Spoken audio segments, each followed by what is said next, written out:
And welcome into the MLB Hot Stove Daily here at the Upside Sports Network. My name is Michael. Appreciate you guys taking the time out late on a Friday night to discuss some trade deadline with us. Really do appreciate you guys joining us this evening. And if you wouldn't mind hitting that like and subscribe if you haven't already done so. We're going to kick things off rather quickly today. We're going to run through some scores from around Major League Baseball as we kick off the second half here. We're going to go through some of the trades that you guys posted to us here at the Upside on our videos that we have made over the last couple of days. If you'd like to get your trade ideas in this video, go ahead and send them in the chat right now, and we'll try to get through those as quickly, or get to those as quickly as we can. Welcome in Anthony and Sean. Appreciate you guys joining us. Yes, the Red Sox 10-game win streak is finally over.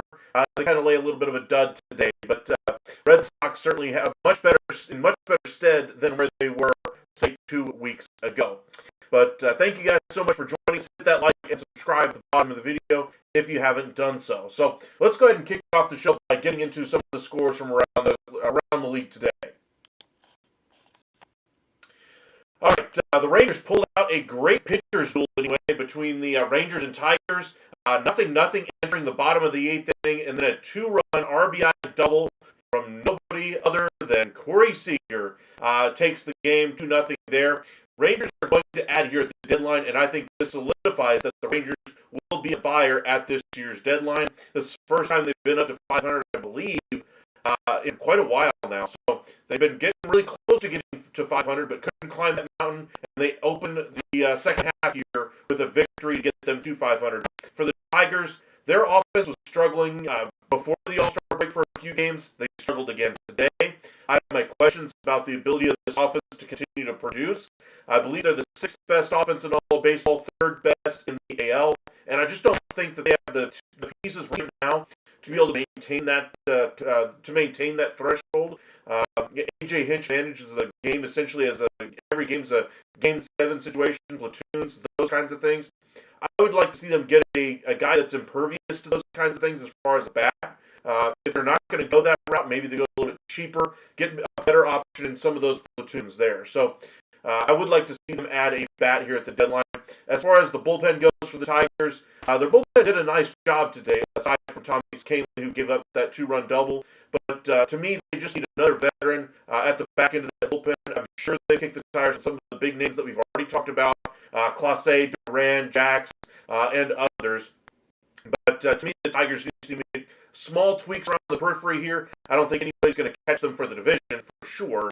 But you'd like to see them, really go into October, kind of winning a bunch of games, finishing strong, and then possibly having a great run in them like the Rangers did in 2023. If you're a Tigers fan, that's kind of the formula this year for you. Diamondbacks, 7-0 winner, or at least winning right now, 7-0 over the Cardinals. Mariners just tacked on another run. It's now 2-0 at home against the Astros. Great job by pitching by Walter for the Astros, and then I believe Luis Castillo got the start for the Mariners. 7 hits combined so far through 7 innings there. Dodgers currently losing at home to the Brewers. Again, this season for the Dodgers is all about getting to October. We put a video out earlier about the Dodgers looking for a high-end reliever at the back of their bullpen, looking at some of the elite closers that are available. You've got to imagine the Dodgers would at least kick the tires on those guys. But it sounds like bullpen is primarily where they're going to look if they make one of those types of trades. Outside of that, they're looking for some big name. They're looking for something that really kind of propels them into the future here. But we shall see what they do. Cubs get the win, though, 4-1 over the Red Sox. If the results hold, Cubs will ultimately take over top spot in the National League after today's games anyway. White Sox opened up a can on Pittsburgh 10-1. Padres 7-2 winners in Washington. Peralta getting the win there. Finnegan the loss. What's the score? What was the box score on this one? 5 runs in the 9th. Ouch. That is not going to get it done. Phillies lose 6-5 at home against the Angels. Angels, a nice opening game here for them. Looks like they held off the Phillies late, too, so that's nice. Kenley Jansen with his 17th save anyway. If the Angels stand pat, I wouldn't blame them. They're certainly in a position to where they could make a legitimate case for them to stand pat and see if they can make a nice run to the postseason. I certainly would not add if I were in their shoes. Blue Jays get off to a nice start anyway, 4-0 winners over the Giants. And Verlander is still winless on the year, 0-8, with an ERA right around 5 right now. I told you guys this offseason, Verlander was going to have an ERA between 4.5 on a good year, 5.5 or better or worse on a worse year. Verlander's kind of living up to that. I told you guys he was past his prime, washed. He wanted to kind of have one last hurrah out there in San Francisco, and there's no indication anyway that Verlander is likely to come back next year, but there's also no indication that he won't. So we'll see. Let's see here. The Mets get off to a little bit of a dud here, 8-4 losers at home against the Reds. 2 runs late, didn't get it done, but the middle relief inning, again, continues to be the issue there for the Mets. All of them coming between the 4th and 8th. Athletics lose against the struggling offensive team in the Guardians 8-6.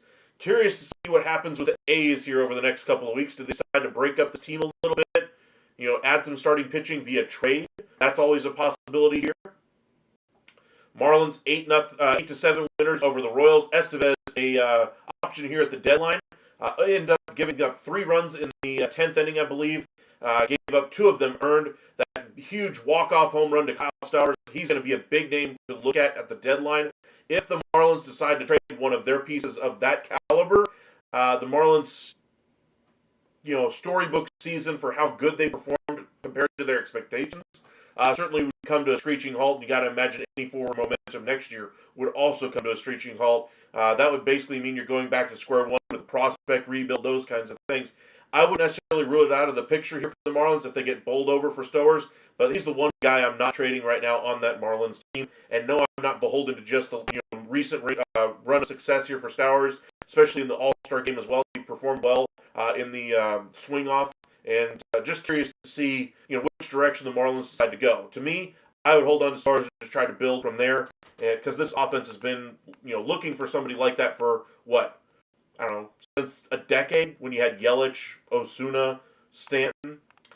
Yankees got off to a rough start, 7-3 loss to the Atlanta Braves. Spencer Strider, 4-7 now on the year, 3.5 ERA. Yankees, look like they still need some more pitching here. They, don't get out of the gates strong here, so I'm curious to see if the Yankees try to add some pitching sooner rather than later. Don't wait until the deadline. Try to get it done this week. We shall see. Orioles lay a big dud today anyway. Charlie Morton seen as one of the top trade candidates from the Baltimore Orioles after a nice run of success after getting out of the gates rather poorly. Give up a 7-burger today against a struggling offensive club in the Tampa Bay Rays. Rays 11-1 winners at home there. And then the Twins, a team that everybody's looking at as a seller this year or waiting for them to announce that they're a seller. That case got a little stronger right now with the Rockies taking it today 6-4 in Colorado. Just the offense really didn't muster much. Byron Buxton was fantastic. Jeffers was fantastic. But they didn't get really much of anything else. Correa walked a couple of times, but this offense didn't do much outside of Buxton and Jeffers. For the Rockies, a couple of bright spots on the offensive side. Jordan Beck is looking like a nice piece offensively. And look at Mickey Moniak to be an interesting name that might be available at the deadline. And Freeland got a nice start today for him. Paddock looks like he's on the last legs of being a starter on a winning team. I'd say Paddock's record this year, his earned run average, lead you to believe he's probably going to be meant for the bullpen in next year and the years going forward. Let's try to catch up with a few of these comments here. Then we'll get into some of the trade talk that we saw today. Say you heard homered again. Yes, I'm excited to see how the Cubs go out in the second half here. Is this offense going to be enough? Do they add another peripheral piece, a utility infielder type, or do they think the offense is going to continue to carry things on? Maybe on my end you're cutting out big time. Oh, that sucks, Verlis. I hope not. Let's see here. Edward Cabrera, Enriquez, and Jesus Sanchez to the Padres. We could do that one, Anthony. Cardinals losing big time. Yes, they are. Mark, Texas shuts out Detroit to start the second half. If it had to do with offense, can they do anything to fix Texas? It would be scary. If they can get a closer type, Garcia and Martin, 7th and 8th in some order. Duran would be nice, or Bednar. I absolutely agree with that one, Mark. Anthony, are the Dodgers in the MLB, the Panthers in the NHL, and the Chiefs the same way? They cruise through the regular season, don't change gears until the playoffs start? Can't really say that about the Panthers because they were a very different team even before the trade deadline. After the trade deadline, they weren't even the team that they were in the postseason because, Marchand really didn't play at all. When they finally got to the postseason, though, that's when they got their guys back and healthy, and then they were a very different team than they were the entire, 82-game season. Dodgers aren't that. I'm sure the Dodgers will have plenty of guys coming back like the Panthers did, but they still play a very similar style. They're going to still play. They're still going to play their game. Let's see here. Chiefs, to me, the most comparable one there would be the Chiefs as far as just trying to change gears until they get to the playoff time. Anthony, I don't think Stowers gets traded this deadline. Ordering the offseason, I think it's going to be either a deadline or next year or next offseason. I just don't think I would trade Kyle Stowers anyway. I think he's a building block for your future. I think this is the first piece of the next good offensive team the Marlins could have, and let's see if they add around it. Robert, welcome in. Mets rumors. Well, we've known they've been looking for an ace for basically since the start of the offseason. They really are still looking for one of those type of players. They're also looking for middle relief, and they're also looking for one more bat. Now, of course, they have Diaz, for this year, but he does have an opt-out. There is the possibility that they could look for an elite closer option, but we shall see. Let us know in the comment section which player you would go after if you're a Mets fan at the deadline. All right, we made a few videos today. One about the trade last night that we saw Dane Dunning go to the Atlanta Braves, freeing up some money for the Texas Rangers and a roster spot. Unfortunately, they already had to use that roster spot due to the injuries that they have coming into the second half. All of them are to kind of their bench players right now, nobody really significant, which is good for the Rangers. That also means you're still going to have to make some more roster decisions with John Gray coming back, with you try and make some additions here.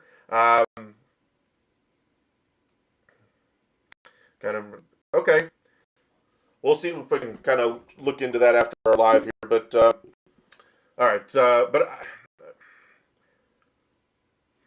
Anyway, lost my train of thought there. Let's see here. What was I saying? Dane Dunning. There we go. That was the video that we posted earlier today. If you guys want to check that one out, it's kind of the impacts for what it does for the Rangers. Another one we made was about the New York Yankees and their pursuit of Mitch Keller, looking for kind of a controllable starting pitcher. They've had some issues having some starters at the back end of their staff as starters have gone down this year. Of course, curious to see what ultimately happens. If they add a controllable starter or if they just go with a rental option. There's plenty of guys that are going to be on the rental market, but how many of them are going to be impact pieces remains to be seen. You also have to look at the Los Angeles Dodgers. Made a video about them today and their pursuit of an elite back-end reliever. We talked about that already with Duran, Clase, Jax, maybe even Felix Bautista of the Baltimore Orioles. Not a lot of people are talking about him on the open market. I'm a little bit surprised because I think the Orioles have a ton of relievers that they could utilize here at the deadline. And Bautista, I think, would still command a nice package in return. The last video today was about the Boston Red Sox, I believe, and their pursuit of a couple of different players as well. They're looking at Yandy Diaz. They're looking at Charlie Morton. Mitch Keller has also been brought up with the Boston Red Sox, and of course Joe Ryan. How many of those guys do they end up getting? Honestly, I doubt they get, maybe more than one of those guys. Yandy Diaz to help them out at first base is probably the most realistic option if the Rays decide to indeed sell him. At this point, I think with the 11-1 win, it does help the justification of them not selling here at the deadline. Morton and his bad start today obviously is going to lower his price a little bit. As far as Joe Ryan, I just think it's going to be incredibly difficult to get him out of Minnesota. I don't think that there's a 0% chance of it, though. So if you make an overwhelming offer, there are going to be plenty of teams interested in his services. So I think there's a legitimate chance he could be moved. And then after the season, Pablo Lopez comes back healthy in September, shows that he's healthy. That could be another name we see moved in the once we get to the winter meetings anyway. So keep an eye on the Minnesota Twins. But the loss today to the Rockies really kind of shakes things up here. The Cubs signed Spencer Turnbull. To me, that's not really a big move. I think he's got, a 7.73 ERA, I think is what the number I saw today. I don't think that really moves the needle for the Cubbies. But let's go ahead and check out our standings. Let's go ahead and update them real quick with the games going final today. Tigers still on top in the American League Central, of course. Best record in the AL, 59-39. Astros 56-40. Looks like they're going to take an L today. Jays 56-40 are your division leaders in the American League. Wild card teams. You have the New York Yankees, Red Sox, right around the same spot anyway. A game better as the New York Yankees. Both teams lost today. Mariners looking to gain a little bit of ground on those with the win against the division rival Houston Astros. Rays get a nice win today. Rangers get a nice win today. Right now, both of those teams have climbed to half a game at least until the Mariners game goes final. Angels get a win today. Guardians got a big win today. And then the Twins, I think they kind of hurt their playoff chances. They're going to fall a little bit here with their loss today and what's looking like a Mariners victory. The Twins, if they say they lose another game to the Colorado Rockies, even if they win one of those two, that would pretty much crystallize the deadline for me if I'm a Twins front office executive. I say I have to move Duran, I have to move Jack, capitalize on the immense price tag I could get for those guys. I'd be looking to move on from Willie Castro, Harrison Bader, my expiring deals, and then I'd have to rethink the ideas around Joe Ryan. Do we think we're a competitive team next year? If not, possibly you trade him, recoup as many assets as you can, build for the future that way. If you think you're going to try to compete next year, well, then you hold on to Joe Ryan and see what you have going into the offseason. But for me, the Twins are going to be one of the most active teams at the deadline on the American League side, along with the Baltimore Orioles. Very curious to see what happens with those two clubs, which pieces they do sell. On the NL side, Cubs, Dodgers, Phillies currently win your divisions. Brewers, Mets, and Padres currently in wild card positioning. Giants just outside of that picture. Reds just outside of that picture. Cardinals, and then of course the Diamondbacks. Diamondbacks winning big right now, but they're 5.5 games back. If they catch a little bit of lightning in a bottle here before the deadline, maybe they're a team that does add here at the deadline rather than trade away a bunch of rental options. If they do go on a little bit of a losing streak or play 500 ball, I think there's a legitimate case to be made to sell off their rental pieces. We've talked about this quite a bit as well. Let's see here. Anthony, Cubs best overall record, yes. Anthony Bender and Cal Quantrill to the Tampa Bay Rays. I don't think Cal Quantrill does anything for the Rays. They're looking to trade a little some of their starting pitching over the last couple of years. We'll see if they actually do finally get it moved. Bender, I think, would be a good add for the Rays. They are looking for bullpen help. Ethan, Rangers getting to 500, feeling it? Yes, absolutely. Rangers finally getting out of their own way, it looks like. They were 2-13 in games tied going into the 8th inning or later. And they finally were able to pull it out here. So good on them. Maybe this is the first game of many for them to pull out that way. They've certainly played a ton of one-run games so far this year. I think today was number 32 so far on the season.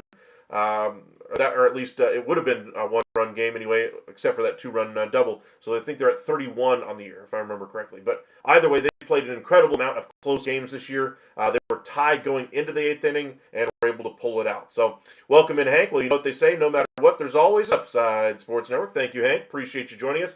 I did see your comment on our video. In fact, let's go ahead and get into some of the trade talk that I asked you guys for. Told you guys to send your request to us here at the Upside, like one of our videos, send a comment on our video, and we're going to go ahead and go through a few of those. Randall, you posted a trade idea about sending Urias from the Orioles to the Yankees. Give him a gold glove. I believe your comment was a gold glove infielder and a nice bat at third base. So let's go ahead and pull up the Orioles and Yankees and just see what it would take to get the deal done. Going to spend a little bit of time on each one of these and then try to get to some of yours in our chat. So remember, if you want to go through some of your own trade ideas, post them. Whenever you're thinking about the trade ideas, whenever you think about them, send them to our videos and we'll comment on one of our videos and we'll try to talk about it during our live. Got about 6 of them that we're going to go through really quick and then get to a couple of yours during our live as well. And then come up with some new ones today for those of you who haven't been with us before. All right, so Orioles, we're looking for, what, a third baseman, I believe? What was his name? Urias? What's his value? I got to imagine it's got to be somewhat low. Urias is 3. Got a year left on his contract. It's not going to cost you a whole heck of a lot. So you go back over to the Yankees. To me, pitching has been really what they've struggled to develop. So LaGrange has had a nice run lately. Maybe you do an overpay and just do a 1-for-1 trade. I could see that happening. Honestly, I think that would be what the Orioles would do. You get LaGrange, who's having a great run at high A, going to be promoted to double A very soon if he hasn't already in the last 24 hours. Urias would solve their third base issues on the short term, but I think this would be kind of their back burner deal here. I think they're still looking for Suarez right now. I think their backup plan is probably McMahon or Cabrian Hayes. John Heyman basically linking both of those players to the Yankees in the last 24 hours. But I would not rule out a Urias trade here. I think that would be kind of probably more option, probably DEF, somewhere on that range. But I think he would still be a nice add for the Yankees this year. Next trade we had came from Dragon. So your trade idea sent Sandy Alcantara as kind of a desperate Yankees move at the deadline. So let's go ahead and do the Marlins. His value is absolutely plummeted, even more so today, according to multiple reports. So I really don't think this is going to be a deal that ultimately happens. But let's see here. We go starting pitching. Alcantara, 11.5. I mean, honestly, I think that value is a little high compared to what his value is on the market, according to several people out there. But you're the Yankees. You want starting pitching. You want the big name. And that was the trade request that we do have from Dragon on one of our videos. So let's see what it would cost. I don't think you'll move Spencer Jones in this deal. Pitching they do develop. I'd be looking for more of an offensive piece. Rafi Flores has been the common denominator as far as a trade piece that could be moved. So there's your first piece for the Marlins. Or do you go with, instead of Flores, like I said, his value is depressed. So say you include a Perez instead.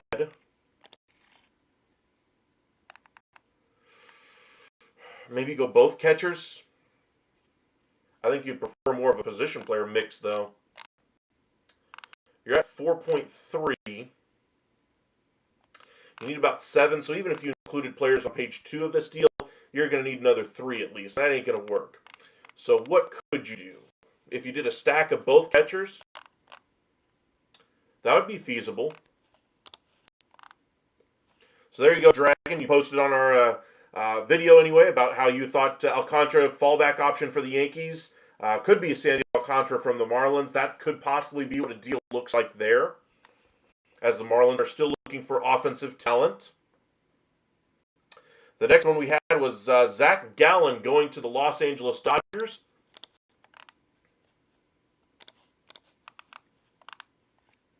Dodgers, have a need for pitchers, absolutely. But are they willing to go for a rental option when they have so many aces that are already on the injured list that could be coming back at some point? 3.4. It's not going to cost a whole heck of a lot. I just wonder if they would be looking for a bigger dynamic piece. Not that this player isn't, or not that Gallen doesn't bring anything to the table. I just think they would be looking for more relievers than starters at this point. I think they have a bevy of starters that they can utilize. I get it, the injuries are a red flag, and that he would be some insurance policy on that, but I don't think they're worried about an insurance policy for their rotation right now. All right, so what would it look like for the Dodgers? Zach Gallen.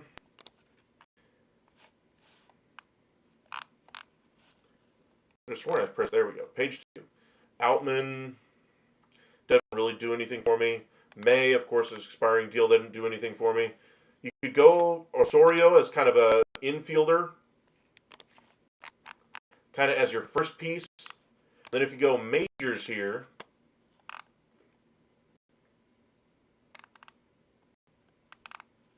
none of those pieces really move the needle here. Back to page 1. You're not getting Tanner Scotts. Maybe you could convince them to give you Michael Grove. I could see that happening. But that's a tough in-division trade, especially when both teams are trying to push for a wild card spot or for a World Series title this year. Validate it. There's a trade to the Dodgers. Next trade came from Nick. You actually posted a couple of different trades. One of them was to the Texas Rangers. I still think this is highly unlikely. I'd put it in that 99% chance not going to happen category.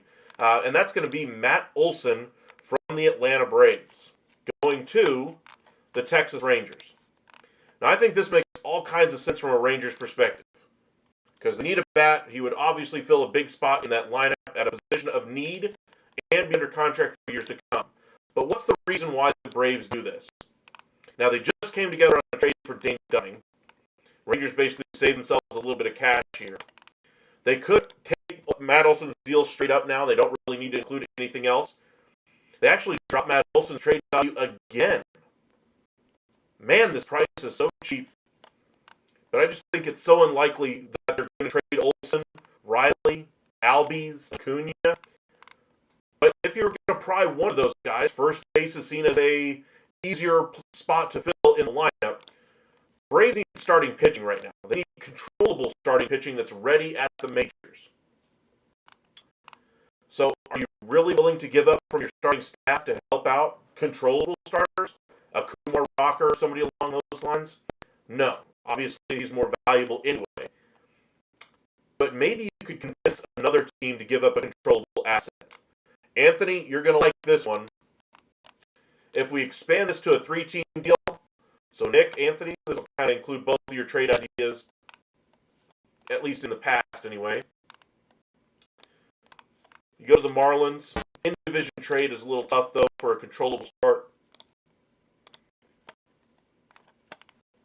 But if you sent Cabrera to the Braves, gives them somebody that they can count on in the rotation, because they are so devoid of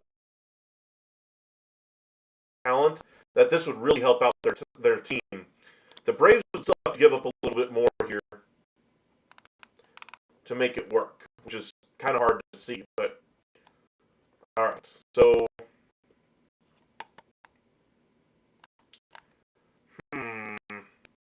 let's go different starting pitcher, controllable, tradable. Where could we go? Twins for Joe Ryan. I think that's a little too expensive to make this trade feasible. Rays got a couple of guys that could fit the billing. Actually, I think they got a couple of guys that really fit the billing. Taj Bradley had a great start today. He's only 23. Okay, so if they trade Taj Bradley, there has been some Taj Bradley rumors. Bradley goes to the Braves. Olson goes out. You're going to have to give up another, 38 if you're the Braves? 38 does seem really high.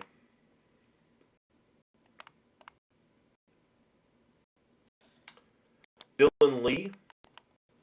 The Rays need bullpen help. That would easily be a nice piece to go back the other way for them. And then Austin Riley would solve another issue for the Rangers. You're getting Taj Bradley. To me, I think you need one more piece on top of this if I'm the Braves to make it worth my while. Although I'm still needing to trade out more if I'm the Braves in this deal to make it good as well. So, I need another starting pitcher. Actually, hold on. We want to be... Yeah, we're on the right team. Never mind. Majors. Nobody really fits out of that group for a long-term asset that they could move from the Rangers. The Rays, anybody else in that group? You're not trading Pipio. Rasmussen, I think, could be an interesting piece. You need a low-cost guy.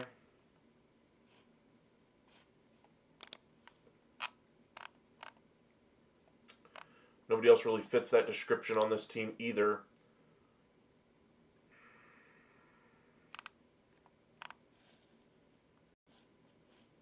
What is Little's trade value?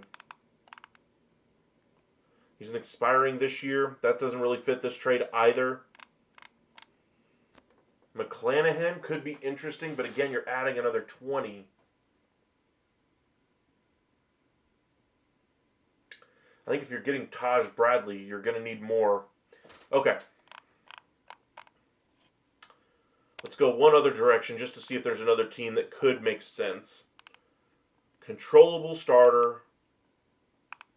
Young-ish would be preferable. Mariners have tons of it. Nationals, no.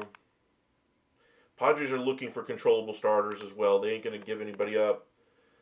You go to the Pirates, possibly. Take out Dylan Lee in this deal. Mitch Keller. Say you trade him to the Braves. That's a little bit cheaper cost. You could even get 2 for 1 here.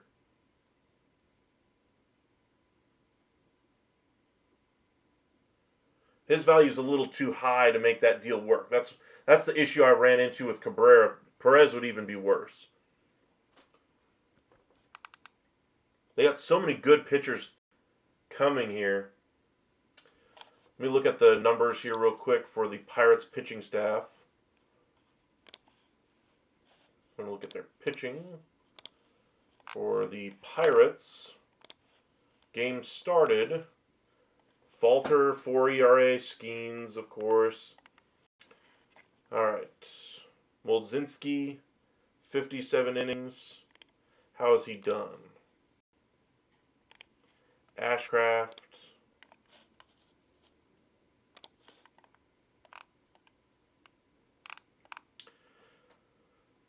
He's more of a bullpen piece lately.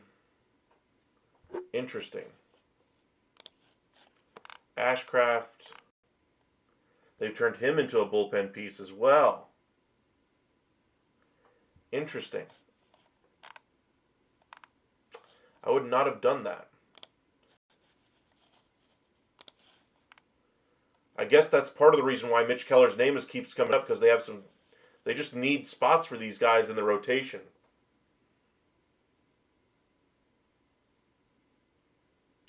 Be okay with some of our definitions.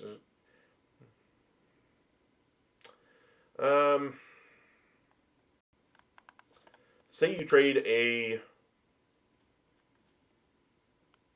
Ashcraft to the Braves. So they get 2 starters and Berger. But now they need to trade another 20 outs. And they're already giving up 2 elite pieces. Players, that is, not the value. So the value could come from a Dylan Lee, perhaps. Elder could go out of town easily with a 6 ERA this season. Just seems still too high of a value for what you're giving up. So it doesn't make sense there either. All right, last team. Who else are we going to find here? Controllable starter. Maybe a couple of them. They don't necessarily have to be young. They just have to be under contract. That kind of makes me think of the Cardinals. Trying to remember, how much does Sonny Gray have left on his deal?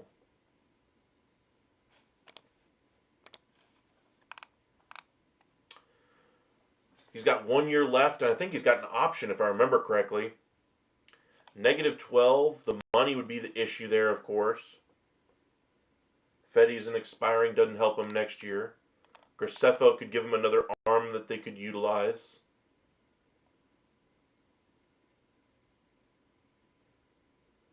They need starters. So if they found a way to get a Joe Ryan here, that would make more sense.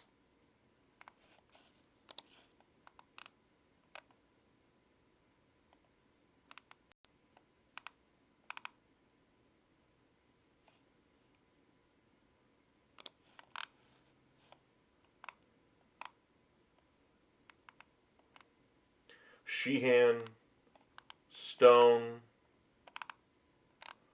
I don't think that moves the needle enough for the Braves to be able to give up the return that they're giving. So it's very difficult to see a trade going through with Matt Olson and Austin Riley. That's why I said 99% most likely any trade that would make sense on paper, equal value, is not going to make sense for the Braves to do. Because to me, their value is so low on the market, but their contracts are just so incredibly valuable, specifically Riley's. Olson's is a little bit on the top end of market value for first baseman, but Austin Riley's deal is money for years to come.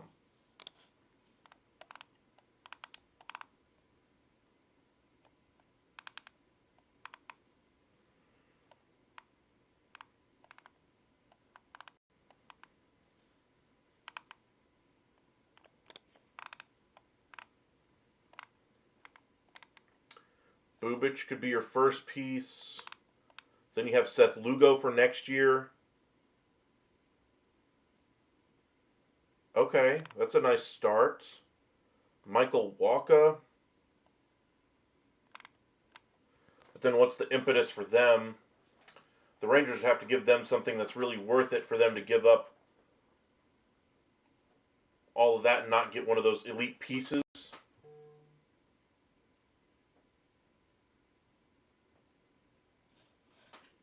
That could work.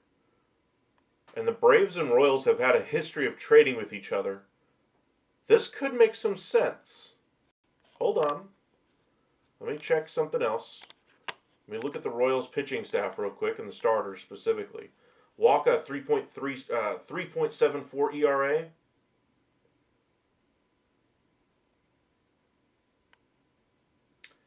So then, say you make the trade of Bubic and Lugo out of town. You have a rotation next year of Ragans, Wacha at the top.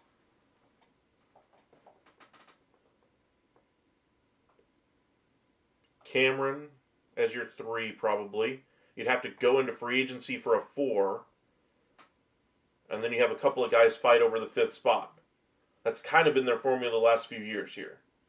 So they get out of the money on Lugo. They avoid the final year of arbitration on Bubic. And Braves basically take the money that they were giving to Riley for the next couple of years and Olson, split it up between a couple of pitchers, and still have more money to go out there and add in the offseason. Berger takes over at first, third base. I suppose the Rangers would trade him Josh Young for now, but that wouldn't necessarily rule them out from adding anybody else in the offseason as well. Okay, so it's starting to make some sense here. Braves get Bubic because he's controllable for next year. Same thing with Lugo. Yes, they're selling the 2 most valuable pieces in the trade to me anyway, in Olson and Riley. But Bubic, as a pitcher, a lot more valuable to the Braves, I would say, than Olson or Riley by themselves combined. I think they would need another prospect here.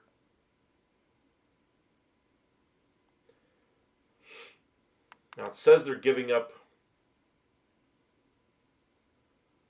See, the Rangers, the Braves. Okay, so let's say you throw in $8 million or something like that. Let's just make round numbers. $10 million to the Rangers for this season.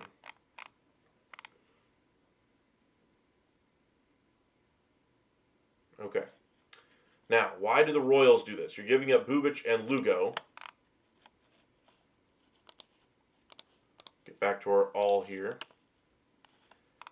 I think the first piece they would want for the long term would probably be Alejandro Rosario. You want a top 100 piece to throw to your fan base. He goes to the Royals as the centerpiece of their return.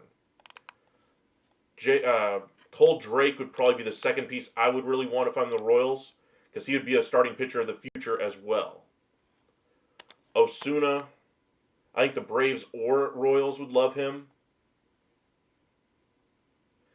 I would trade him. Surprised his service time is 4.5. I thought he made his major league debut this year. So his service time should be 5.5, not 4.5. But anyway, say he goes to the Braves to give them another bat, left fielder, solve that hole for them for cheap going into next year. So the Braves get MLB ready talent right now.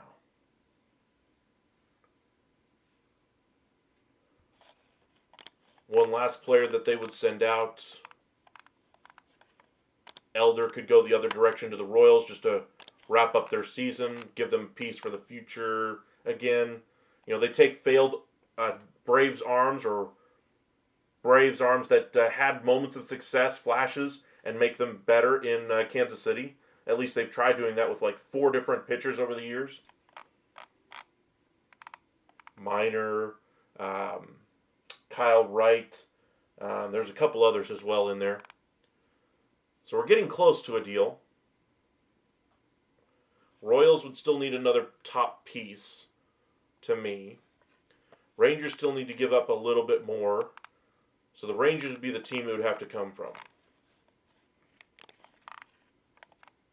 So you're looking around 8. I think you send Dreiling to the Royals. Royals get 2 pitching pieces for the future. They get off of the money of Lugo and Bubic. They get a starter to go in a 6 ERA starter to finish off the year, and then hopefully they make him better in the second half and into next year. For the Rangers, obvious reasons why you do the deal. Braves, I still think they would need a small piece.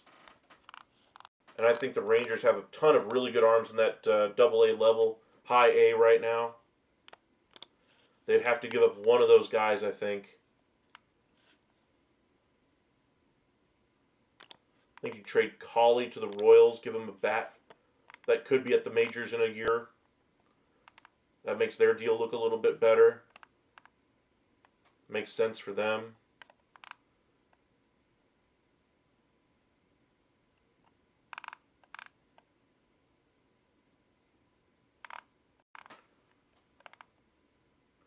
Rangers, you could send out Foscue. Oh, the player I was forgetting about to put in this deal. Can't believe I forgot to do this. Where's Josh Young? Where did he end up going?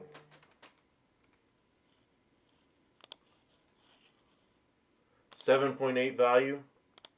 Send him to the Braves.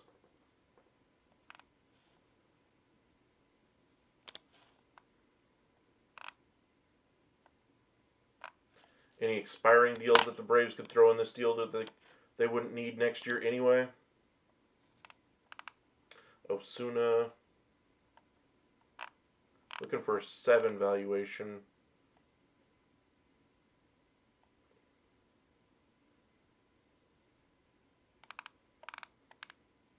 Nobody really fits that description there. 7. No way is Ian Anderson back in their system again. That's crazy. Elder we already traded. Dylan Lee again. He just didn't have the strikeout numbers if I remember correctly. It's got too many names honestly going in this deal so far. If you took out Elder,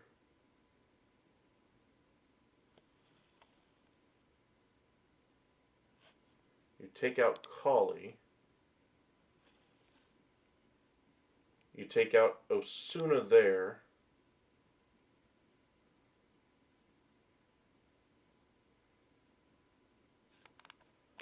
Rangers, clear out Young, go back down, put in Osuna to the Royals. Okay.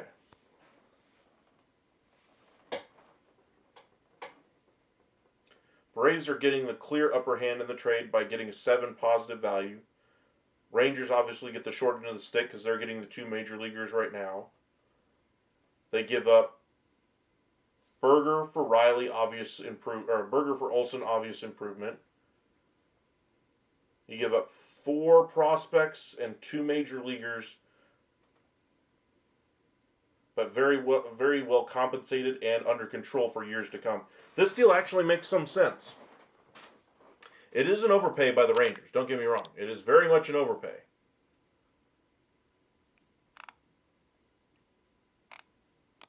So there's a 1% chance trade there for those of you who are interested in that one. Trying to remember who was that one. I think Alan, you had that one. Okay, let's go through a couple of trades that you guys have been posting during our live today and get to a couple of comments as well. All right. Anthony, you said Cabrera, Henriquez, and Sanchez to the Padres. I think those would be kind of the arms that I think the Padres would be interested in doing. Daniel, do the Jays trades. We'll do those here in just a second for you. Let's go ahead and do this one from Anthony at the top of our video here. I do actually think this trade idea isn't a bad one there, Anthony. Marlins.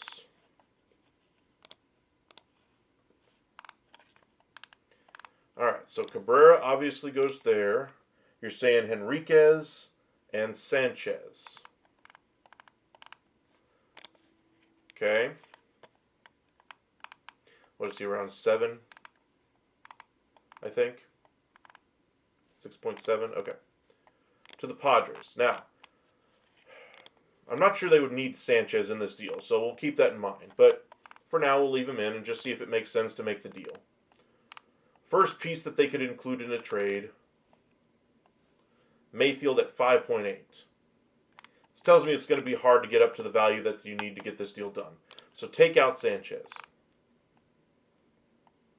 You could do an Ethan Salas deal, but I think that would cost a little too much. Thank you for that, Daniel. Appreciate that. Thank you for that super chat. I'm guessing you're watching from Canada. I see CA next to it, and you're a Blue Jays fan, I'm guessing.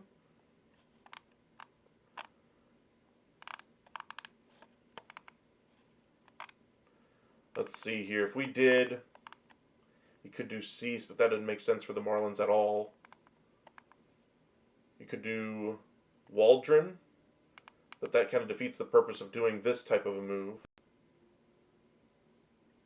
If you did a 3-team deal that sent Cease somewhere else,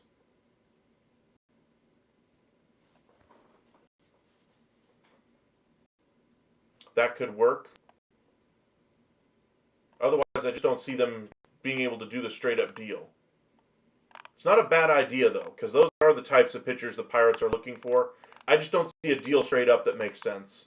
We could do a 3-team deal and Cease to, the Cardinals or something along that line. But that just, straight up just doesn't make sense. We'll get into some of these other trade ideas here in just a second. For the super chat, Daniel, I'm going to put you to the front of the line. So, you've been watching baseball in 2020, and man, it's been rough as a Jays fan. Well, hopefully it gets a little bit better for you. I still think that you need an ace more than anything else.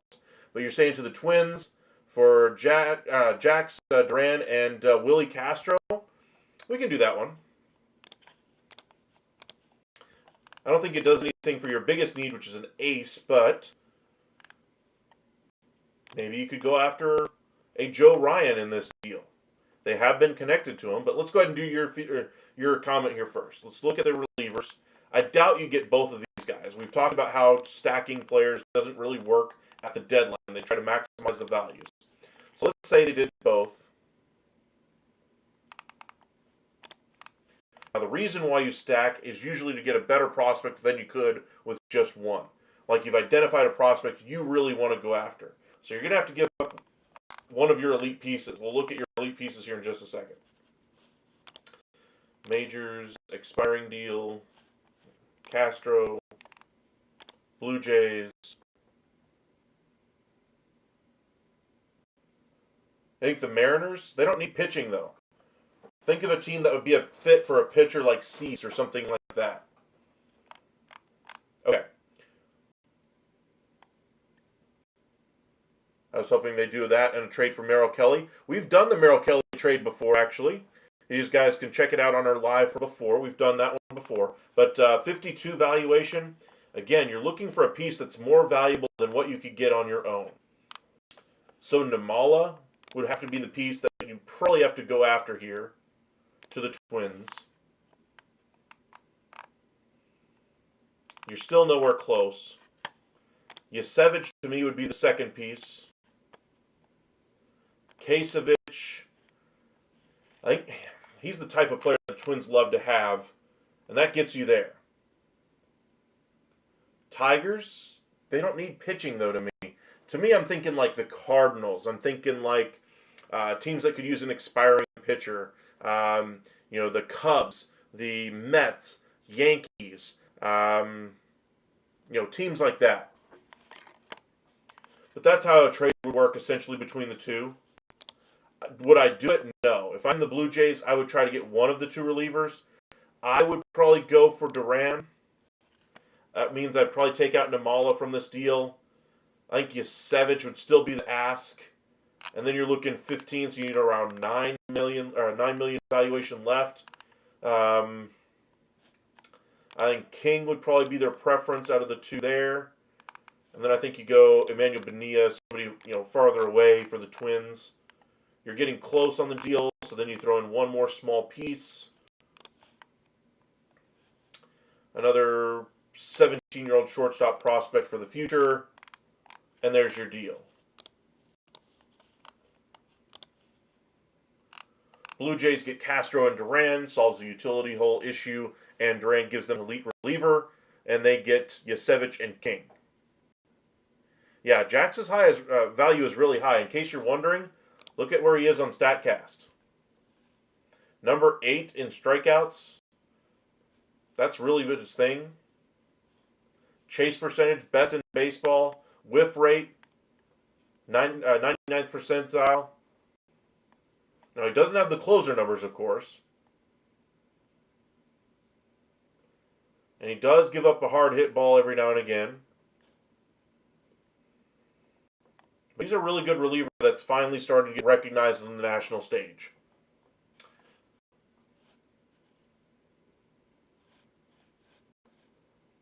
All right, let's go ahead and do your trade there. But thank you for the super chat there, Daniel.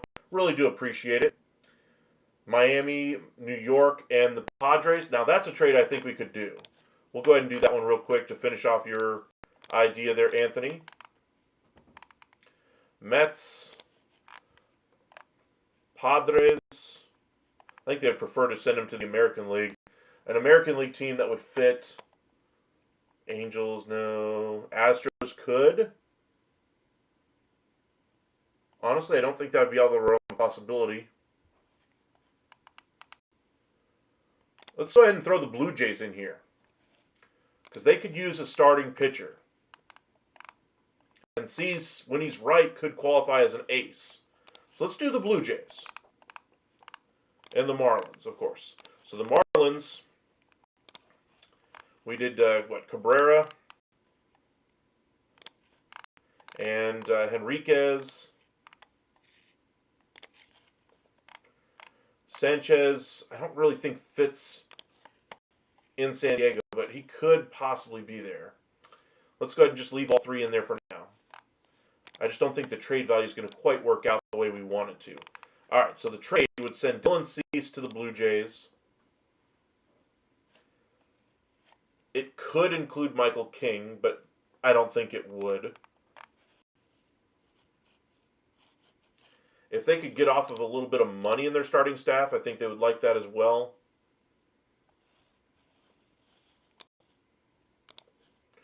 Majors, salary.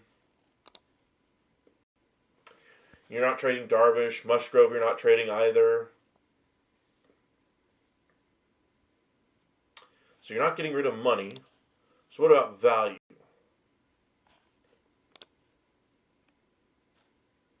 Nobody else besides King really fits. Okay, so go back actually, bullpen, instead of doing Duran, you're not trading Morahone, but there is interest in Robert Suarez. You trade him to the Blue Jays. You still stay very, very competitive with the pieces that you're bringing in. Better, longer-term fits. Now, you're still negative 27, so you're going to have to throw in some minor league talent here.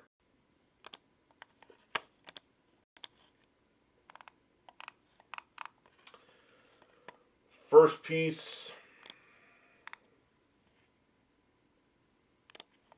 Mayfield. Second piece,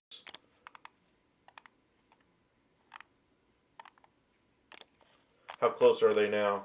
You're still 18 away. So say you take out Sanchez, you get a little closer here now.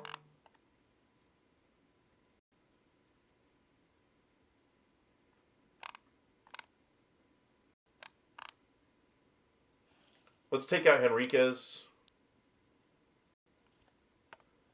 I think you get a lot closer there. You go to the Blue Jays. I would love to see them get Kasevich, honestly.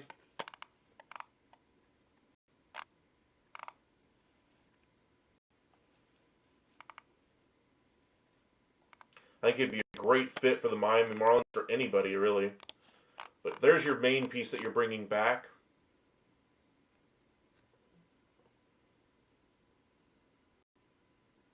Marlins still need another 4, so you go to the Padres for it. And I think you go on the young side here. Humberto Cruz, that would make some sense. Young. And then you'd need another position player. Rojas, Hightower. Take out Cruz. That's a pretty close deal. Blue Jays get a closer, they get a starting pitcher. Padres get a controllable starting pitcher. And they give up a closer, an expiring deal, Cash Mayfield, and 2 shortstops that are, rookie ball. Price is a little high.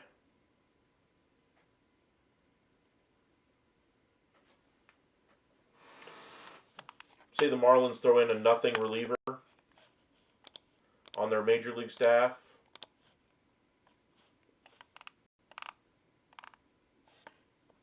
Tyler Phillips has had a nice year for them. And he's controllable, but he's not really seen as a future piece. Send him to the Padres. That makes more sense. So that way it's not just all in one basket here.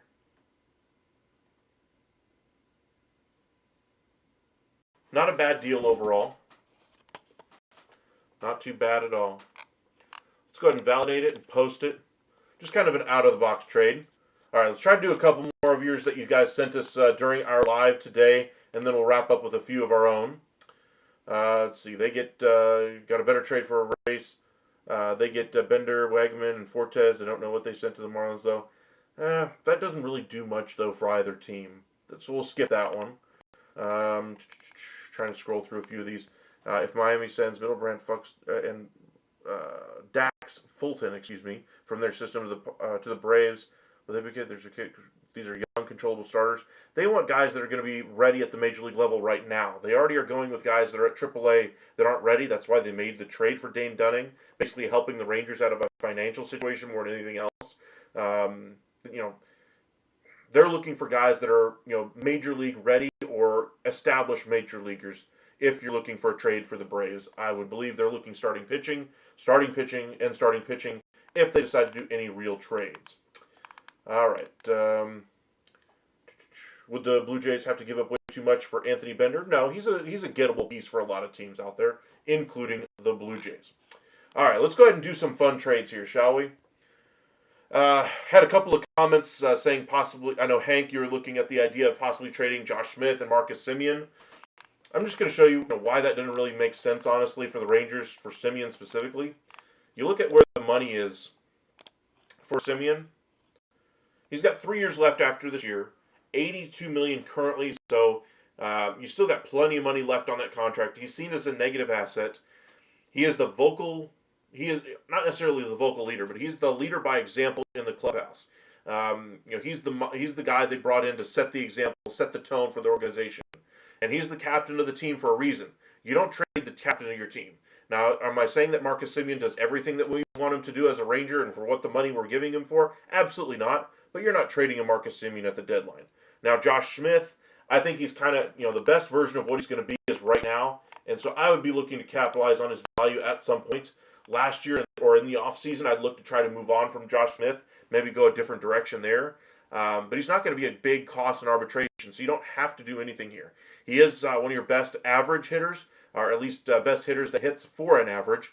Until you get more of those guys on the team, though, you can't really do anything with the Josh Smith until you replace that skill set.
There we go. Now it's fixed. I think my cord got loose on that one. Okay. Um, Rooker at 42, I think would be a great get, but the cost I think would be too high. The only way the Rangers even get close to that would be a Sebastian Walcott type of a piece. Um, Miller at 29, as far as an elite strikeout guy, would make sense. Soderstrom would be an interesting piece. And I think he's pushed out of position right now by Kurtz. But those are controllable pieces. I think the only way they would do a trade like that is if they're getting a dynamic piece like a Walcott, and I just don't see that happening. All right, let's go for a different option here. I think the price is just too high on those players. Remember, elite reliever Kenley Jansen doesn't really qualify as that anymore, but if you're looking for a closer, you could do worse. What else? Meagle, you're not getting from the Brewers. Not getting Hader. Iglesias doesn't move the needle. Helsley doesn't move the needle. Not getting anything from the Cubs. Diamondbacks don't have anything. Dodgers are looking for elite talent, not giving it up. We've done the Clase trade before. You're not getting Munoz from the Mariners. Marlins don't have an elite closer to speak of. Mets aren't giving up Diaz. Nationals, Finnegan doesn't move the needle. Bautista, we just tried. Padres with Adam could be interesting. Suarez could be interesting. But 3-team trades are a little bit tougher to do. That at least makes sense. So the best one would probably be Bednar from the Pirates.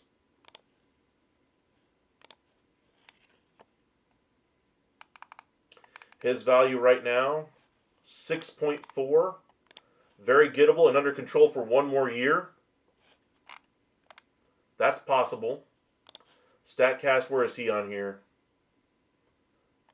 Isn't he on this list for strikeouts? Trying to remember where he was.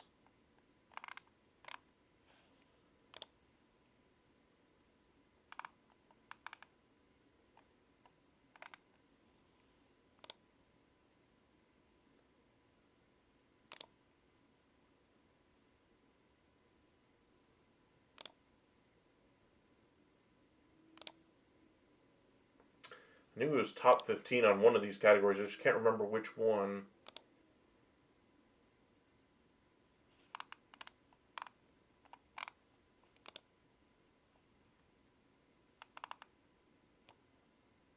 Weak contact whiff percentage, was that it?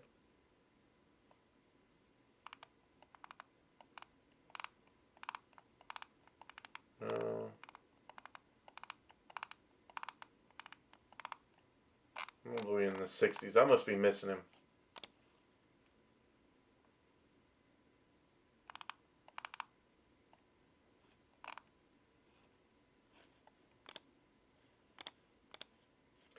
This will make it easier.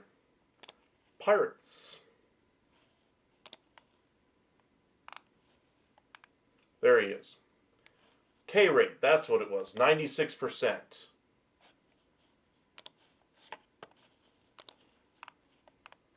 So what is his numbers on the year? Strikeout to walks, that kind of thing.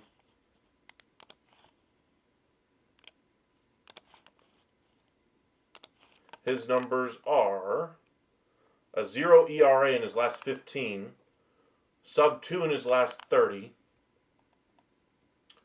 He's been very good since coming back from being sent down to the minor leagues. I don't think he's given up a run since he's come back.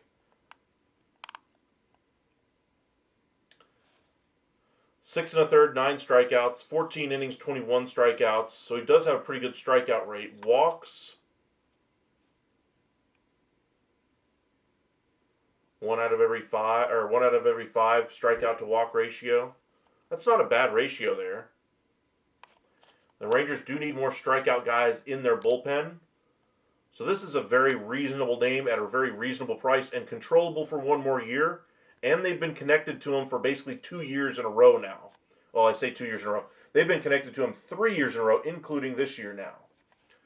So this is a very doable trade. Is there anything else from the Pirates that would make sense for the Rangers to go after? Offensively, obviously not.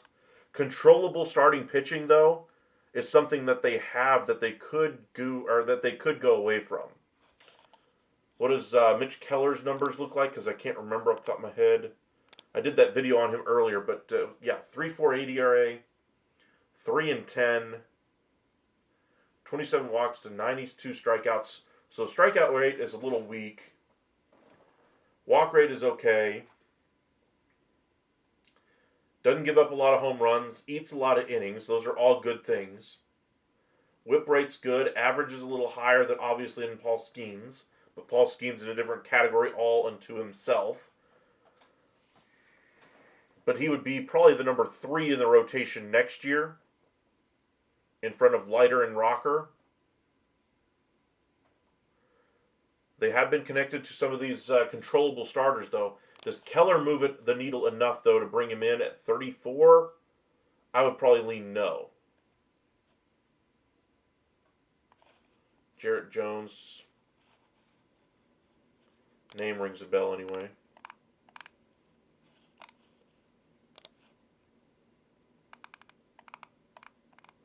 Is he injured or something? Okay. Let's go back over to this trade and see if we can kind of wrap it up here on the Bednar trade to the Rangers. Daniel, Jays, Chris Sale, Marcell Ozuna, and Aaron Bummer for a package centered around Trey Yasevich. That would make some sense. The Jays, honestly, I would love that as getting you an ace in Chris Sale.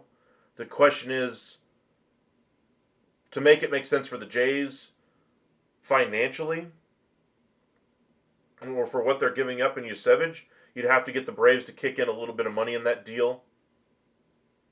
I don't think Osuna does anything for you, so if you take him out, Bummer would be an okay piece for your bullpen. I don't think he really moves the needle, though. I would take him out of that deal.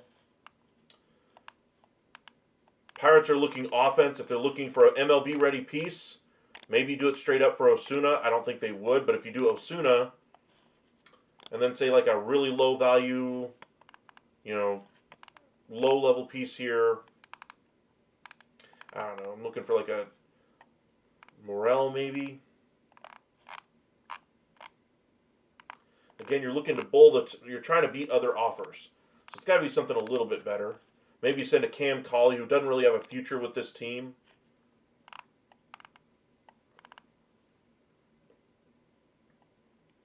And maybe,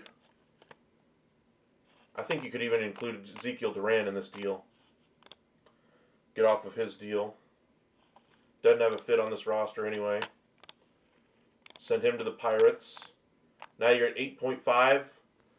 You get 2 pieces that immediately go into the lineup for the Pirates. Give an everyday lineup spot to Ezekiel Duran, see what he's got left. Which I don't think is much, but if you gave him the spot, especially if you traded Ke'Bryan Hayes at the deadline to the Yankees, Duran takes over at third base the rest of the season. Cauley is probably called up next year. Osuna takes over every day in the outfield. Maybe you find a taker for Brian Reynolds, if you can find one. One of the most negative contracts on the books right now in Major League Baseball.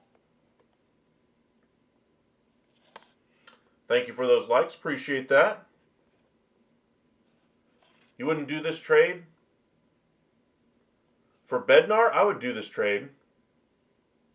Cauley's a nice piece, but he's not got a future with the team. Duran obviously has worn out his welcome, probably going to be in the minor leagues next year. Either that or sent through waivers, something along those lines. Osuna, we've already seen, how Bochy trusts his young guys. And I don't think Osuna's seen as a future long-term outfielder for the Rangers anyway. So go ahead and maximize his value here at the deadline for Bednar.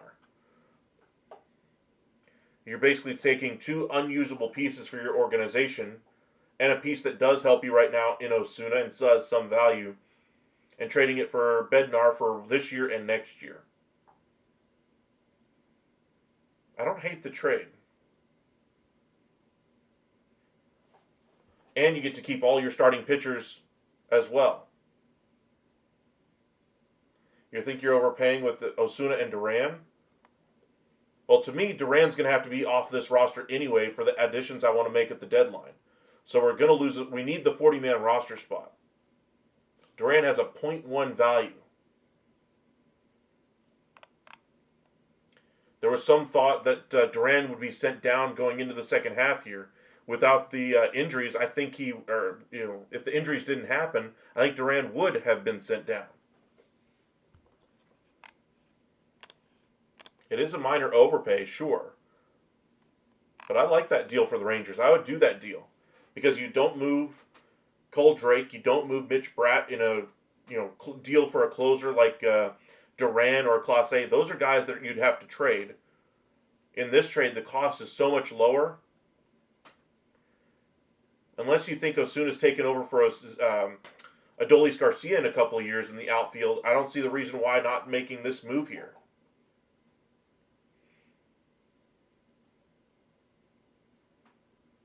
I kind of like that deal.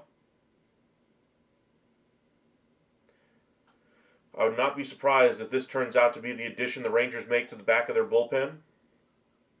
And remember, you got to outbid all these other teams. Prices are going to be high at the deadline for these closers.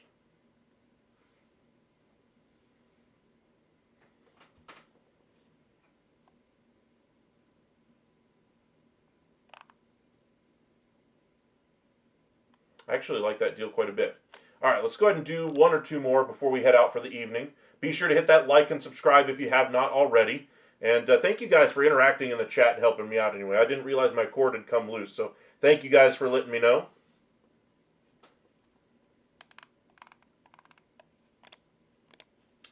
All right, let's go ahead and do... I want to do a more realistic bat for the Rangers, just kind of wrap up our discussion on the Rangers.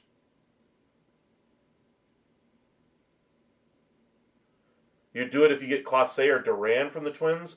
Well, you're not getting that package or doing that package for those players. Duran's going to cost a lot more. Clase is going to cost even more than that. And for the need of the Rangers right now, they need a strikeout guy. For instance, Aroldis Chapman right now for the Boston Red Sox is exactly what the Rangers need at the back of their bullpen. Strikeouts, closing potential, low whip, low ERA. That's the perfect piece in the bullpen right now for the Rangers. Obviously, the Red Sox aren't giving him up. The closest fit to that, as far as a closer potential, strikeout rate, has been great, limiting runs, limiting damage, avoiding walks, and most importantly, getting the strikeout and avoiding runners on base. That's David Bednar on the market right now. Duran's been great, 69% ground ball rate, best in baseball. But Bednar as a setup man, Duran in the close, please? I would like that, absolutely. So you're saying if you do that trade for Bednar and then still manage to get Duran, that'd be a really strong bullpen. The question then is, what does your roster look like? Because you still have to fit those other bullpen pieces in there. I think Luke Jackson would probably find himself on the way out. I think Cole Winn eventually would find his way onto the big league roster. Maybe not this year, though. Armstrong's really earned his spot on that roster. I thought he'd be the first man out, but honestly, he's been one of the most consistent guys there. I thought Chris Martin, could have been one of the guys out as far as an injury guy, but luckily he's been able to stay healthy. Rangers aren't trading away after he's kind of doing his farewell tour with the Rangers this year. But Luke Jackson would be the guy out. Let me look at their roster real quick, because I can't remember right now off the top of my head.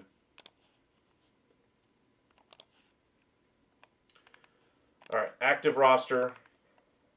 Bosley obviously would go out. You got John Gray coming up. That's one spot that's already taken up. Take Luke Jackson out of there and put in Bednar, for instance. I would do that in a heartbeat. Duran as well. Jacob Webb probably be the next one out. Honestly, I think you could trade both of those guys to the Mets. Webb's had a nice year, but he has been susceptible to giving up the untimely run from time to time. He's usually good for a run of about 3-4 weeks, and then he gives up a nice, big old run scoring amount. For instance, this is when he had his issues in late May, and then went on a nice little run. It was pretty much good for all of June. He's been pretty solid for them, though. 1.35 ERA in June, 2 ERA so far in July. May was tough for him, though, a 7 ERA. That's when I thought he was on the way out. He's had a nice little run here. Could you go with less by position player? You got 3 players I don't think would necessarily be on your playoff roster. Duran, Foscue, and Freeman. Berger, or whoever the first baseman is, would take up one of those spots.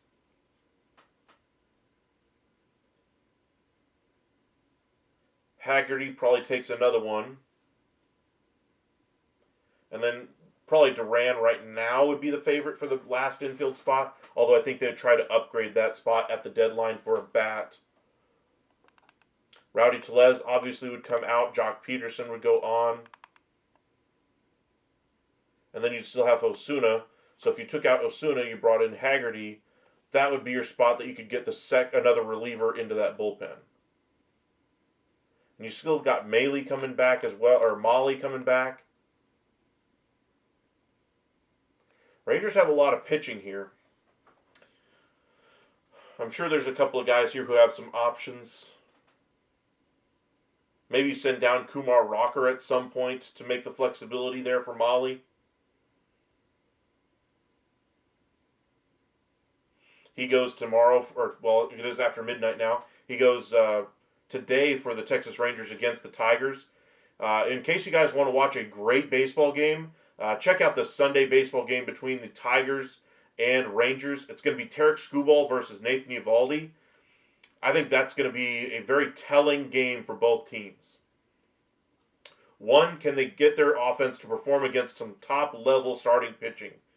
Two, do those starters solidify their case for the AL Cy Young? Which one has the better outing? Three, can these offenses get going, period? If the Rangers were to sell or get rid of Adolis Garcia, I think the Jays would be a potential suitor. They're not selling, and they're not getting rid of Adolis Garcia. If they were to sell, I think it'd be from having too many arms in their bullpen. They could try to move one of those guys, like a Luke Jackson, in a small type of a deal. But I don't think there's any way at this point that they're a seller. I think they're clearly in the buy category. They've been saying they're in the buy category for about a month and a half now. Nobody believed them on the national media side of things, and that's shame on the national media side of things for not realizing Bruce Bochy and Chris Young are two of the most competitive people in baseball. And yes, that does count for something to a certain degree. You don't want to necessarily say that, hey, we're 15 games back of the wild card, we're still going to go for it and buy. Any reasonable person at that point would say, yes, it's an obvious selling situation. But this is not an obvious sell situation. They're 3.5 games back now with the win, I believe anyway, by the Mariners today. I think they finished it off. Did they finally get it done? They did, 6-1. They took that one. Brewers did get the win. Cardinals finally added a few runs late, but still not enough. My ideal deadline for the Rangers is sign J.D. Martinez, trade for Bader, Bednar, and Duran, and I'm happy, so I expect to happen. No. I would say J.D. Martinez I don't really want because of how things ended with the Mets. It just looked like his bat went out with a whimper. Now, if he was J.D. Martinez of, say, a year and a half ago, sure. But the last we saw of J.D. Martinez was a 444 OPS, struggling to get productive for the New York Mets. And, there was the non-guaranteed offer that the Rangers put on the table for him, that he would have started out in the minors, see if he could get that recapture what he had a couple of years ago. And that didn't really materialize.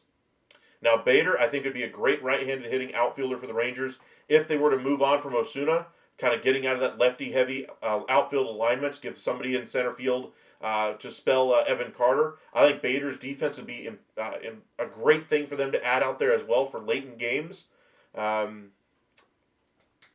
They'd have lots of options, speed options as well. I do like Bednar as the perfect Rangers candidate at this year's deadline, but I do like the idea of kind of doubling up on the arms at the deadline. But I think the prices and the offers from other teams are just going to be so high. I just think it'd be very difficult for the Rangers to compete with an offer, say, from the Phillies if they really wanted to go for a Duran or a Clase. Not saying that they couldn't get there for value. I just don't think they'd be wise for the Rangers long term, and especially if you were already going Bednar. Now, say you go Bednar and then another elite strikeout artist in an 8th inning role, maybe with a little bit of closing experience.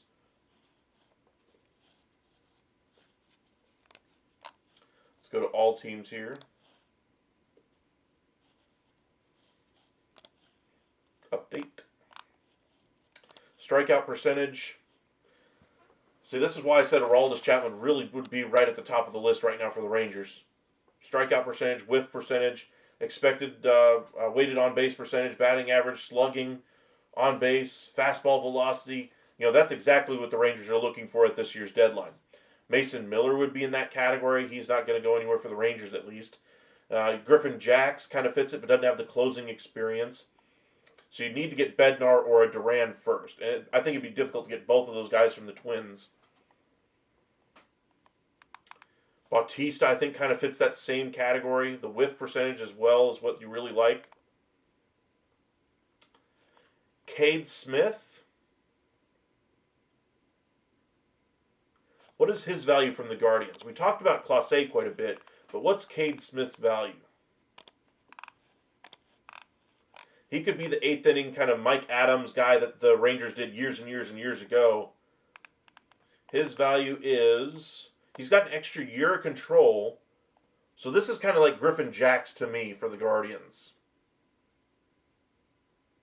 I don't think they would move him, but a name to keep in mind.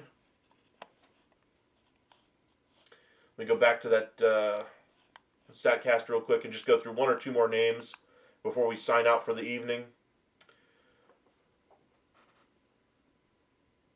Henriquez, Rangers already were familiar with him, but chase and whiff rate are good. Strikeout rate is good, but he does no closing experience. I don't think that would happen. He's never really handled he's never really handled high leverage situations either. Dennis Santana, I just think that would be difficult for Dennis Santana to come back to Texas after how the Rangers really utilized him under Chris Woodward. Yes, Brochy's a different manager, but I mean, they really did him poorly, at the very end of his time with the Rangers. I mean, when you have Chris Woodward, the manager, going out there and apologizing for how they used him, not pulling him when they made him continue to throw when he didn't have anything. He had been used too often, and they just made him throw inning after inning. Gave up 7 runs, I believe, in one of those outings there towards the end of his time. It was just a rough way to end a time there with the team, and I just think the team and the player, should stay away from each other at this point. I think that was the impetus for Chris Woodward going out of town and them going after a more established manager who could handle those situations a lot better. But there's no need to revisit that scenario. All right, Dominguez, that could be an interesting name. Sir Anthony Dominguez. His name has been on the trade block. 3.29 ERA in 39 games. Has a couple of saves this year. Not a multi-inning reliever. Strikeout rate is very strong. Whip is decent. He'd be an interesting guy if you went kind of a setup type of an arm.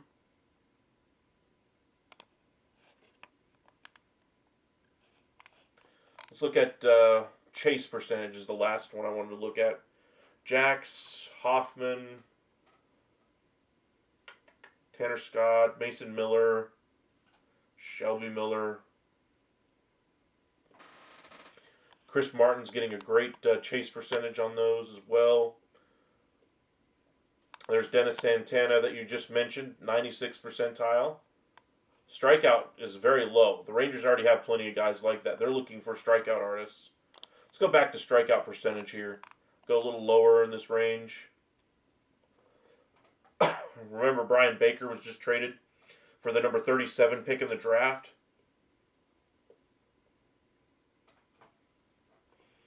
Brock Stewart.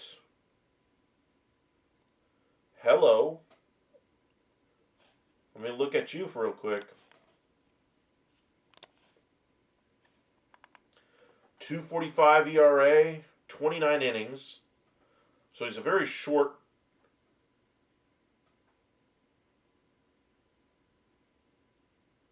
outings. 1.13 whip. 38 Ks to 29 in 29 innings. But his fastball would be the thing there. What's the velocity on it anyway?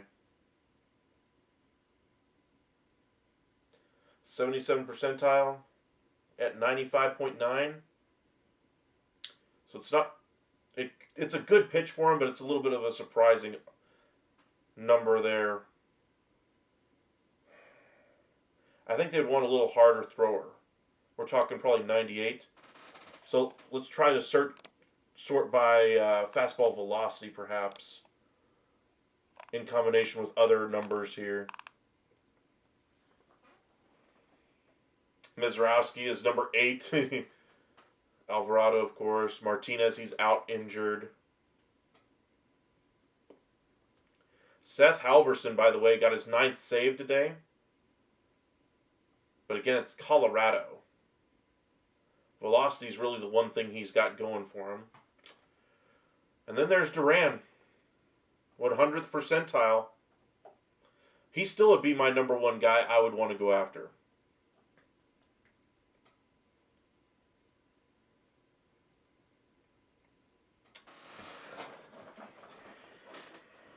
Okay. The last trade we'll do is the one that we've done quite a bit, just to kind of round it out on this conversation. We go after Duran. We say we recognize this is the pitcher we want. We'll get Bednar as well. And we'll somehow figure out our bullpen situation thereafter, figuring out if we're going to keep Webb, if we're going to trade away Jackson, those kinds of things. Okay. With all that said, we're going to go for the last 2 pieces. The last piece here is Bader to help in the outfield. Now I'm going to pretend that the other pieces are off the board that we did in the Bednar trade. Now remember, you got to do the same thing in this trade. You got to overpay. So if you're going to overpay, it better be worth it.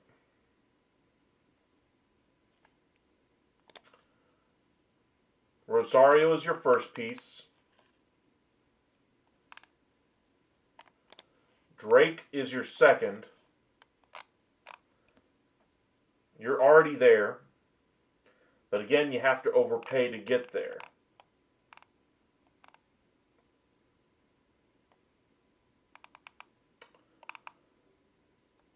And Cody Bradford, injured this year, but could have future value for the Twins next year in the rotation if they decide to trade away a Lopez next year. And Rangers can afford to lose him right now. Now, next year, you got to question their depth in their starting staff, of course. But their bullpen certainly would be better. Duran, Bednar at the back end with Garcia. That's a really good, 7th, 8th, 9th. And then you build in the rest of the bullpen around it. Maybe bring back Obi Milner next year. But for this season, is it worth giving up a top 100 guy in Rosario? Cole Drake, who's just about to go to AAA. And having a great season, by the way. I want to look at their numbers real quick. Let me update this page. Can't remember the last time I updated it. Anyway. Rangers. Get out of your ads. Rosario. AA. Actually, let me do the top 100. Is he still in the top 100? I know he was when he got injured. No, he is not in the top 100 anymore, so he has fallen out. Okay. Due to the injury, I would guess. Let's go back to the Rangers. Drake's numbers, lefty. He did get promoted to AAA, okay. I was wondering when he was going to get that call, so he must have just got it. And he must have just thrown, too. Threw 8 1/3 in the past week there. Okay. 8 strikeouts, 3 walks. Still adapting to life there, but look at those AA numbers. The proving ground there. So he threw, what, a little under 5 innings an outing? The whip's very good, average is good, strikeouts are good, walks are a touch high. So command can be a problem, it looks like. But in this trade,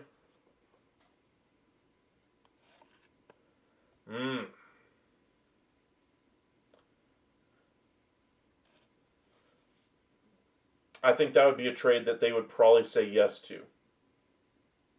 Now, they might require you not to include Rosario if they're worried about injury or whatever, and then you have to go a different way, but I think this would be the trade that could get it done.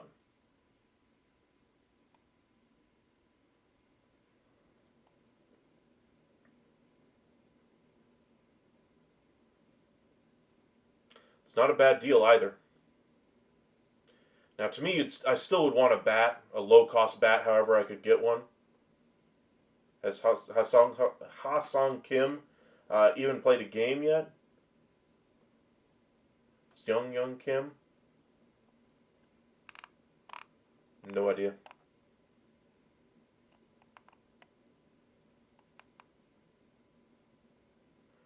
They love action players. Sometimes. Validate the trade, minor overpay. We'll post it anyway.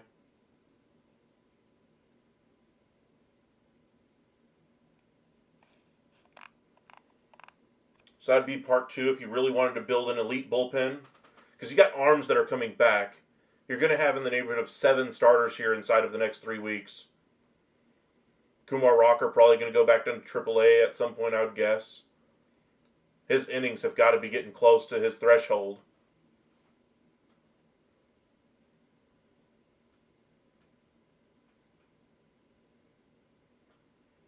I would probably do that trade as well if I'm the Rangers. Okay. Last trade we need is a bat.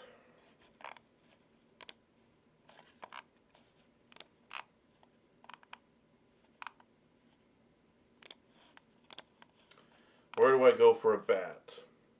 You know I love the Braves for Matt Olson, but I don't think that's possible. I'd love the Angels, or excuse me, the A's anyway for Rooker, but that value is just way too high. So we're looking for something that first base, third base, DH, maybe an outfield spot could help you out in. You bring in Bader. You're looking for probably an expiring contract or something close to it, or a massively overpaid player that you could possibly take advantage of the situation. Padres, we talked about with Manny Machado. I don't think that would ever happen, but if the finance guys have their way, that would be one way for them to get off of $40 million here starting very soon. He has the full no trade, so I doubt Manny Machado waives that no trade to get out of California. But if for some reason he wanted out of there, that would be a possibility. But again, unlikely. So, where do we go for offense? What are the Guardians' value him at nowadays? Or what is his value at? Ramirez is at 55, got 3 years left, solves the need over there at third base. You'd have to include Walcott in this deal. You might be able to convince them to put Clase in this deal if you put in a couple other pieces. Cade Smith in this deal. You could do Quan. Only 2 years left, though. I don't think that would be too big of an addition. You could go Luis Ariz from the Padres. We've done that one before. You could go Yelich if the Brewers want to get off of some money. He's having another decent year after being a bit of an albatross for, 3 years of that deal, I believe. Mets aren't really going to give you too much offensively. Orioles, we've talked about O'Hearn. I want no part of Mullins. Mountcastle. If they're willing to talk Adley Rutschman, I would listen, but I doubt that's a trade that happens during the season, and I don't think they should trade him anyway. Phillies aren't going to give you anything. Pirates have nothing. Rays, that could be an interesting one.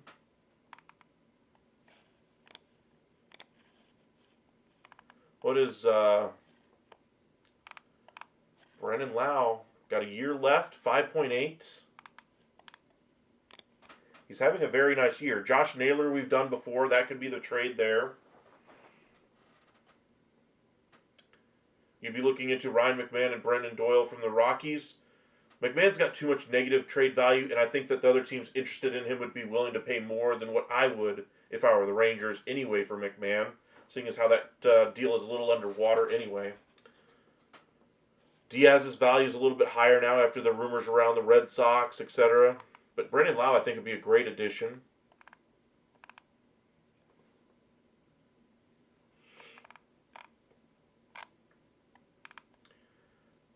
Obviously, he would be moved off of second base, probably as your DH. Diamondbacks with a big win. If they move Josh Naylor, I would be first in line for him, I think, this year, if I'm the Rangers. Let's see here. Any last options here? White Sox have nothing. Twins, I would love Buxton, but you ain't getting Buxton. Royals, they need offense. They aren't looking to trade it away. Rockies are still figuring things out as a young team. There is Mickey Moniak, though.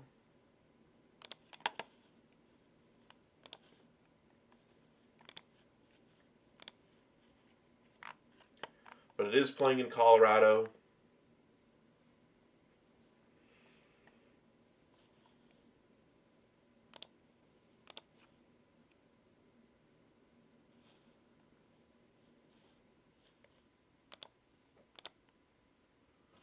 Really?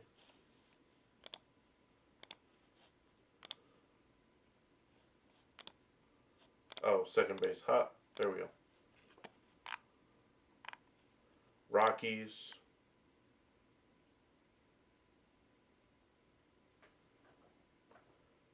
Sure. Go ahead, Heel. We'll stick around for a few more minutes. I got to get to work at 8 o'clock in the morning, so I got to get to bed here soon. Moniak, a 261 average, 526 slug, 838 OPS.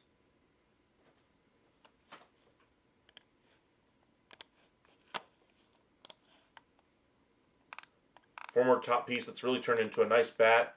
Although he's a lefty bat, I'd prefer a righty.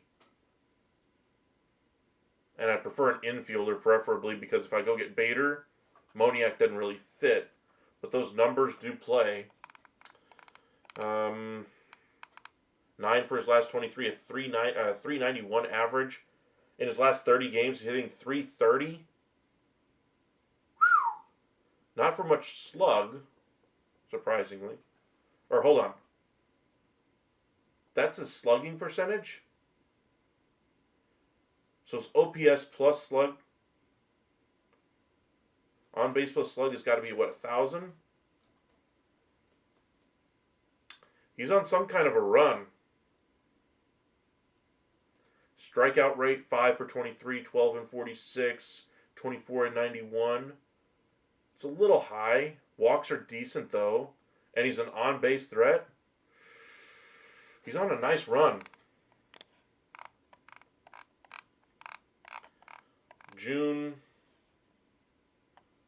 slug is really good. July, it's even better.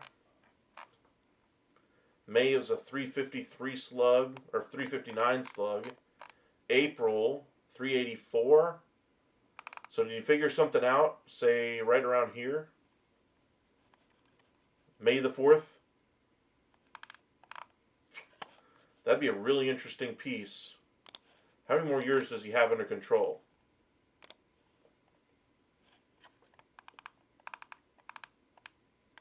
Two years of control?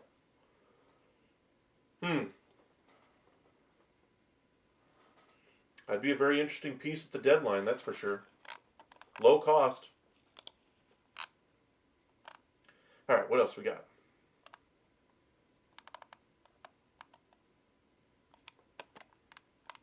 Giants aren't selling any of their pieces.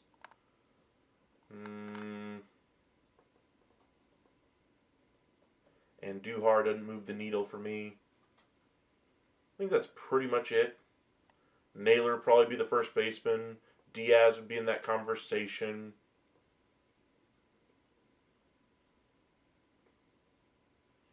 Ward for the Angels would be in that conversation.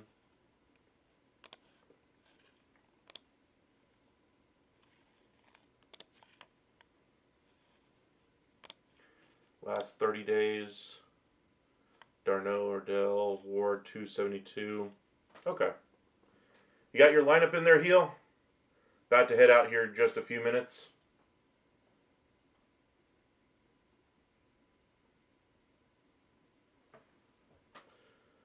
Be sure to hit that like if you haven't already. It'll be live again tomorrow evening. Probably be around 6:30 or so we'll try to do our live, and then we'll probably do a lot of trade talk as well. Maybe watch a game while we do it. Have some fun. Depending on how things go. Today, unfortunately, I had everything ready to go, and I was ready to leave right as we were closing. And then, of course, we had one of our newer associates have some difficulties, to put it mildly. I say newer. She's been there a year. Anyway, and that caused me to stay an extra hour and a half.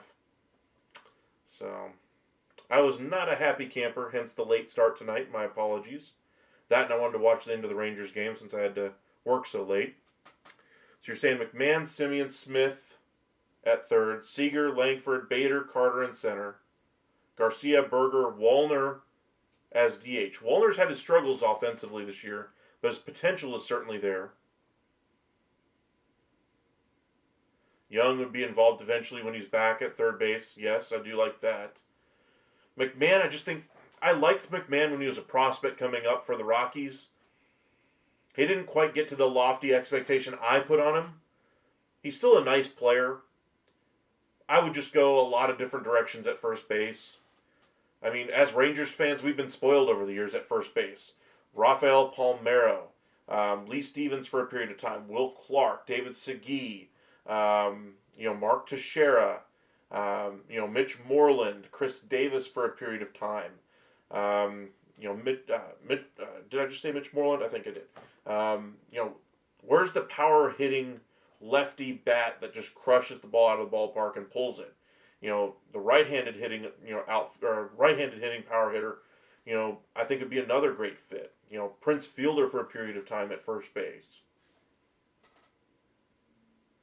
Sad the way his career ended, unfortunately, with that neck injury. He's still able to swing it as well. Justin Smoke, he was a decent one. I think he was the kid of the local radio guy here as well for a long, long time. He ran the sports talk in our neck of the woods for a long period of time, or at least was family to the guy who ran all the sports talk in our area for, 20 years. He went off the radio 10 years ago now, give or take.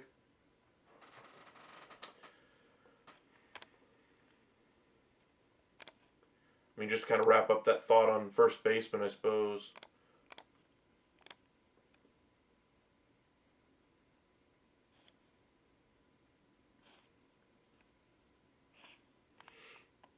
Let's look at hits. Who's having a great last 30 days as far as the first baseman? Matt Olson, right there. Michael Busch, Jonathan Aranda. There could be a move for Yandy Diaz. Luis Ariz. Who's got the most home runs in that period of time? Nick Kurtz. Dang, he's really coming on. Torkelson, Wilson Contreras, Cronenworth.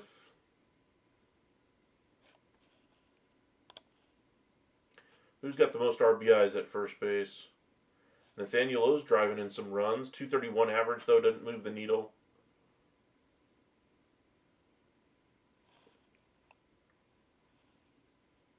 Who's got the most walks? Olson again, okay. Yeah. That's why he would be my first choice.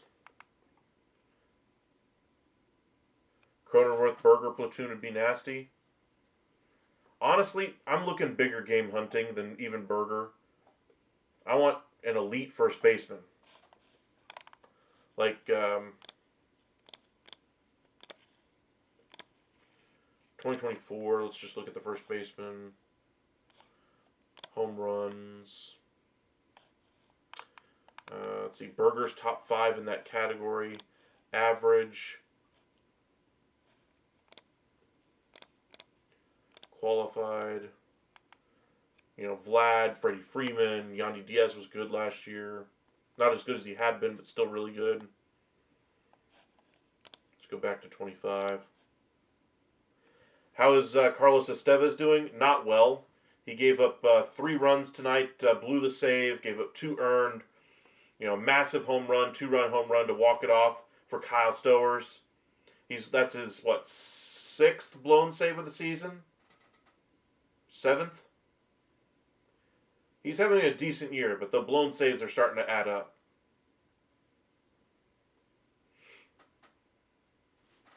All right, appreciate you guys joining us this evening. I got to get to bed. I got to be to work here in less than 7 hours. So really do appreciate you guys liking the video, subscribing in the last 24 hours. We've gained so many subscribers, so many of you guys that are, huge baseball fans like me that like talking about trade deadline stuff. One of the most exciting times in all of baseball and all, basically all of sports, honestly, is trade deadlines, free agent signing openings, winter meetings in baseball. Those kinds of things are always a lot of fun to discuss with you guys, and glad that I have another outlet to talk about it with. Love doing this stuff with my dad, but we both work full time and not always able to link up like we used to when I was a kid and able to do this every day at the dinner table. But appreciate you guys making this so much fun. Stay safe out there, everybody, and we'll see you guys again tomorrow night.